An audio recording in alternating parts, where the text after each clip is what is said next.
Hi எல்லாரும் எப்படி இருக்கீங்க?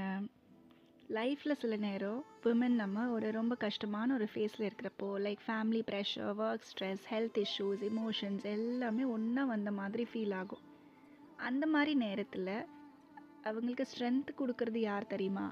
இன்னொரு உமன் தான். அவங்களும் அவங்களோட ஓன் பேட்டில்ஸை ஃபைட் பண்ணிட்டு இருப்பாங்க. அவங்களுக்கும் ப்ராப்ளம்ஸ் நிறையா இருக்கும். ஆனால் அதெல்லாம் தாண்டி உன்னால் முடியும், கொஞ்ச நேரம்தான், ஸ்ட்ராங்காக இரு, இவ்வளோ தூரம் வந்துட்டல, கொஞ்சம் தான், அப்படியே பொறுத்துட்டு போ அப்படின்னு சொல்லுவாங்க. சில நேரம் நமக்கு சொல்யூஷனோ அட்வைஸோ தேவையில்லை, ஜஸ்ட் ஒரு understanding, one listening year, one kind word, அதுவே பெரிய விஷயமா இருக்கும். ஸோ நம்ம எல்லாருமே பர்ஃபெக்ட் இல்லை, ஆனால் ஒருத்தவங்களை தூக்கி நிறுத்துகிற அளவு ஸ்ட்ரென்த் நம்ம எல்லார்கிட்டேயுமே இருக்குது. அதனால் இன்றைக்கி யாராவது ஸ்ட்ரகிள் பண்ணிகிட்ருக்காங்க அப்படின்னு தோணுச்சுன்னா இம்மீடியட்டாக அவங்கக்கிட்ட போய் நல்லதாக ஒரு வார்த்தை சொல்லுங்கள். நீங்கள் நினைக்கிறத விட அது அவங்களுக்கு அவ்வளோ பெரிய ஸ்ட்ரென்த்தாக இருக்கலாம்.